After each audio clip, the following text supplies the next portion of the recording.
Let's turn now to our Senate debate with Democrat Amy Klobuchar of Minnesota and Republican Johnny Isakson of Georgia. And Senator Klobuchar, let me begin with you. You just heard Congressman Hutchinson there. What's your response to the gun debate right now? Well, you know, George, I'm a former prosecutor, and I oversaw efforts with our school safety with 25 major high schools.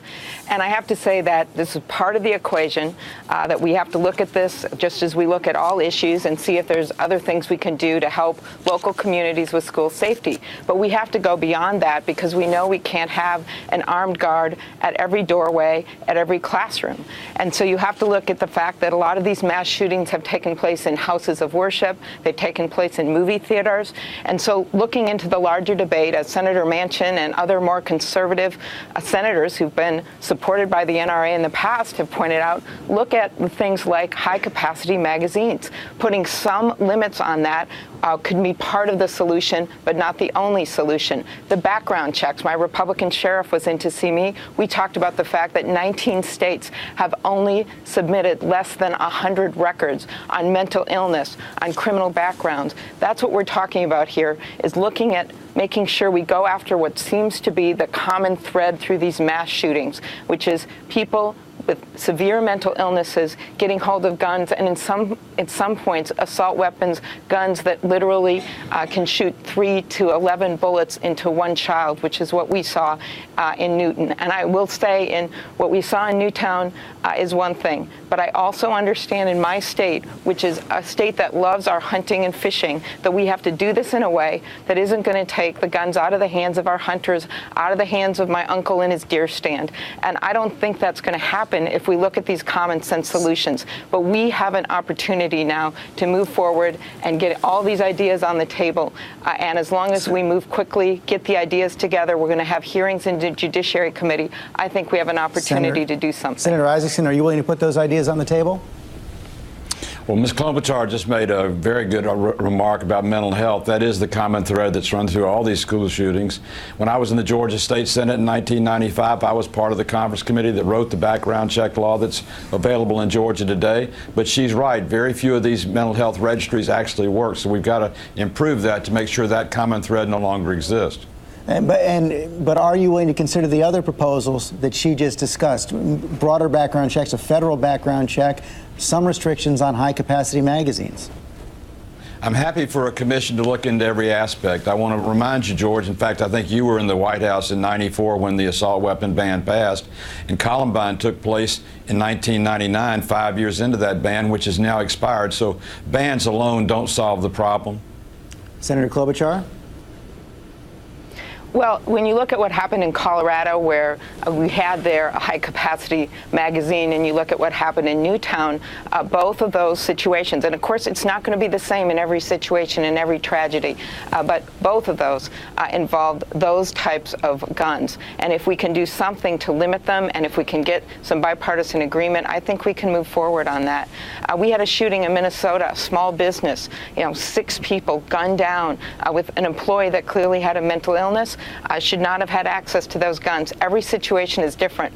But when you look at some of the last few shootings, they did involve those kinds of high-capacity magazines, and I think that has to be part of the equation in addition to looking at the background checks. The stat that I always remember came from the uncle of a little girl that was killed in Newtown, and that uncle, who lives in Minnesota, said that there were once 10 girls in the Girl Scout troop of his niece, and now there's only 5. Let me turn now to the fiscal cliff discussion. We saw those talks between the House Speaker and President Obama collapse this week. All eyes now on the Senate. And I want to show what the president called for before he left for his Christmas holiday on Friday afternoon. Here's the president. All of us, every single one of us, agrees that tax rates shouldn't go up for the other 98% of Americans. So there is absolutely no reason, none, not to protect these Americans from a tax hike.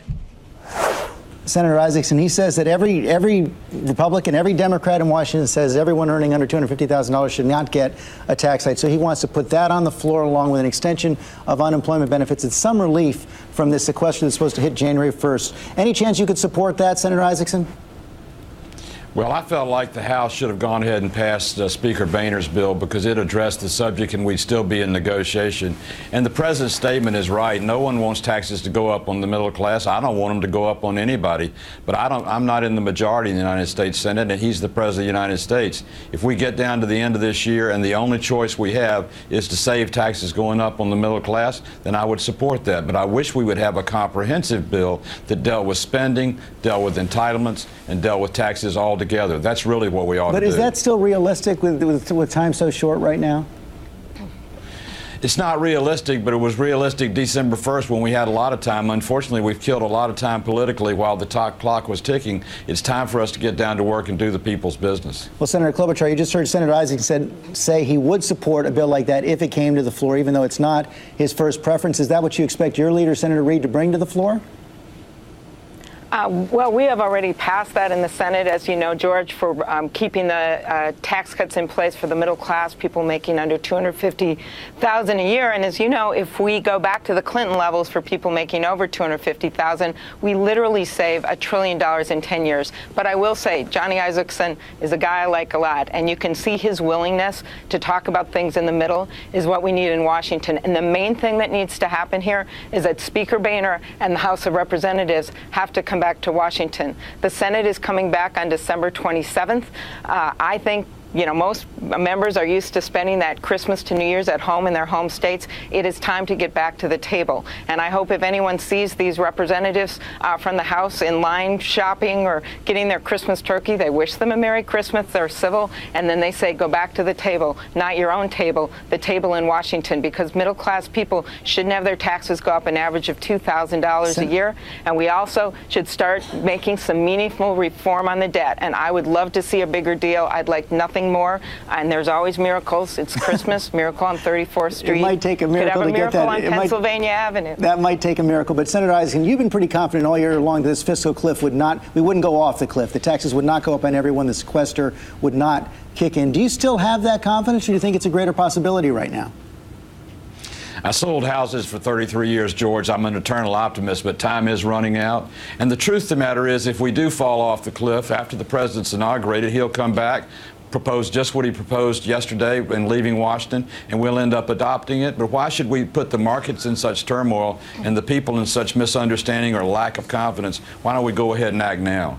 Okay, so it sounds like both senators want some action there. Finally, on the president's national security team, and I want to start with you, Senator Isakson, because you are on the Senate Foreign Relations Committee. Senator Kerry, the president's pick for Secretary of State. But several of your colleagues have raised questions about the possibility of Chuck Hagel, your former colleague from Nebraska, being Secretary of Defense. John Cornyn has said he would oppose that nomination because of Senator Hagel's views on Israel and other issues. Would you have any problem with that nomination of Senator Hagel, or for that matter, Senator Kerry?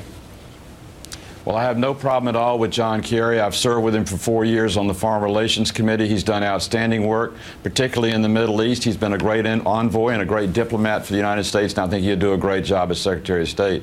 As far as Mr. Hagel's concerned, I served with him in the Senate, but he hasn't been nominated yet, George, and I'll reserve any judgment until after the hearings we have on confirmation, if in fact he is nominated.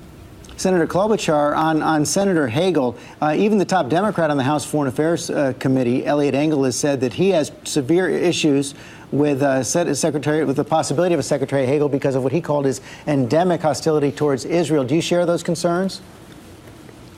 Well, again, I would to see what happens through these hearings. I intersected a brief period of time with Senator Hagel. He has a lot of respect. Let's see who the president nominates. And I did want to say John Kerry awarded the Purple Heart in Vietnam, someone who has led the Foreign Relations Committee, someone who has shown the ability to get tough things done like the nuclear arms treaty a few years back, really will follow in the footsteps of a superb Secretary of State, Hillary Clinton. And the president has put together in the past a very good national security team. I'm sure he'll do so again. Senators, thanks very much for your time this morning. Have a great holiday. Good luck solving this problem when you come back on Thursday.